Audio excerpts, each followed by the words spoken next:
So you've probably been thinking of confidence all wrong, because when most people think of confidence, they think of someone who has no fear, no insecurity, and no doubt. But what confidence really is someone having all of those things and still moving forward anyway. And you see this countless times throughout history where people are in incredibly difficult situations, whether it was Winston Churchill during World War II or Abraham Lincoln during the Civil War. These leaders were just able to portray an unbelievable amount of confidence. And of course they're probably nervous, yet they still give off this aura of just being so sure and calm and collected. So today I want to give you 5 tricks from some of history's most confident people ever so that you can use them in your own life and no matter what situation you're in.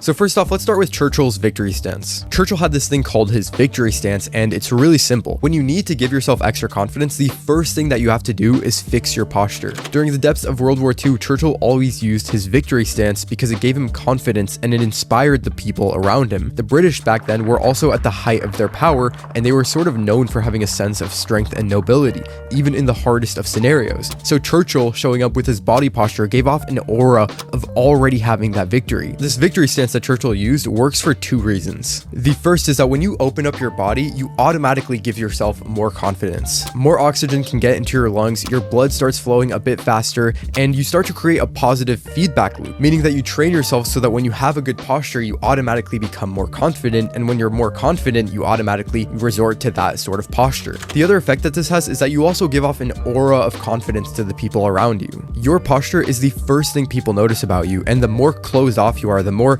little and kind of shrunk in you are, the more people are going to see you as insecure. Biologically, you can think back to the hunter-gatherer days where if you're being attacked, you're in your most vulnerable position, and that most vulnerable position is the fetal position. On the other hand, if you're in the best possible situation in your life, you sort of open yourself up to the world. You say to the world, come at me. You can think of soccer players after they score a goal where they completely open themselves up. For Winston Churchill, he even had a hand signal to remind him of this. He would make a V shape with his hands and raise his hand up to show the world that they were already victorious. So next time you're lacking confidence, before walking into that meeting or the job interview or whatever it is, just fix your posture, open yourself up to the world, maybe give yourself a little V for victory, and only then walk in like a victor. Second, we have Roosevelt's Man in the Arena. On April 23rd, 1910, Theodore Roosevelt gave a speech called Citizen in a Republic. And in his speech, there's a quote that sticks out. He said, "The credit belongs to the man who is actually in the arena, whose face is marred by dust and sweat and blood,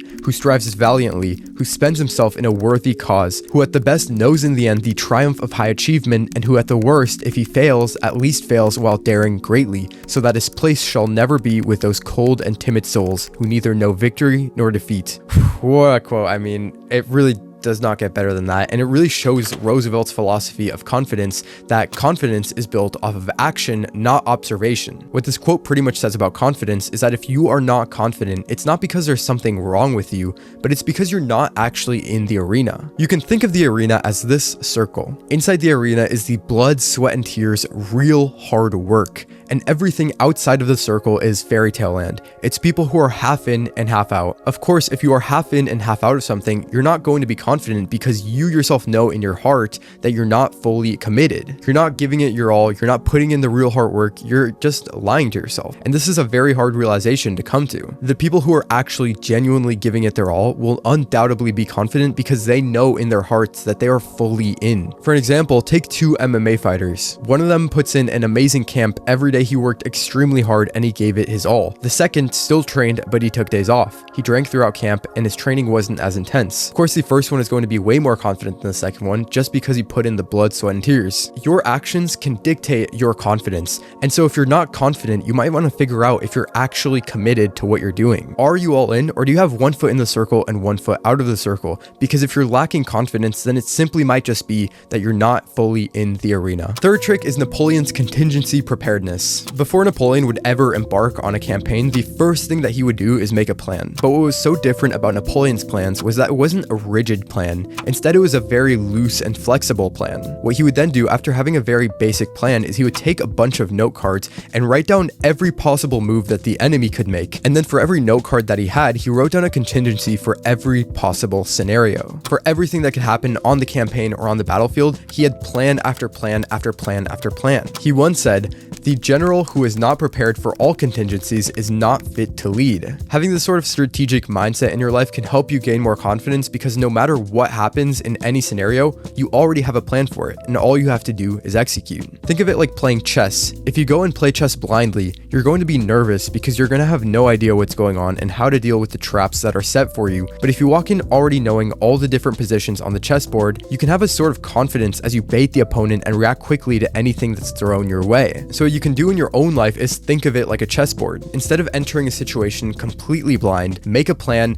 make contingencies for that plan, and then you can walk in with all the confidence in the world, just ready to execute. Fourth is Lincoln's power of humor. One thing that not very many people know about Abraham Lincoln was that he was actually incredibly funny, and he was able to use his humor to sort of relieve tension and stress and really boost his confidence. One time during the Lincoln-Douglas debates, he was accused of being two-faced, and his response was, "If I had another face, do you think I'd wear this one?" It's a quick and witty and funny response that doesn't put you on the defensive and also gives you an aura of confidence. The reason for why this works is because humor, in a sense, is sort of like a little orchestration. You can think of a basic knock-knock joke. You start with knock-knock and they go, "Who's there?" You answer with Monica, and that immediately opens up a curiosity loop and the tension starts rising. They ask, "Monica who?" And you go, "Good job, Mr. President," just like we practiced. Bam, climax. Your body gets filled with endorphins, which is a feel-good chemical, and you gain that aura of confidence. By the way, some of you might not get that joke, but I think it's funny. Lincoln was a master at these little witty quips, and these orchestrations not only boosted his own confidence, but they also put a sort of light spin on a very dark mood during the Civil War and raised the confidence of the people around him as well. So if you get the opportunity and you practice these small orchestrations of jokes, you can use them to laugh and fill your body with endorphins, and you can use them to boost the confidence for the people around you. And finally, 5, Alexander the Great's visualization. This is something that so many great people in history practice. It's almost unbelievable how many of them do. What Alexander would do before battles is he would close his eyes and just visualize him winning the battle. He would imagine where exactly the win would take place and how it would feel, and everything down to the last detail of it. The reason for why this works is because when you block out all stimuli and just visualize a pleasurable experience, your body begins to produce the neurochemical dopamine. This neurochemical makes you feel good, which gives you more confidence, and that more confidence actually makes it more likely that you actually will achieve whatever you're visualizing. So let's say you have a very stressful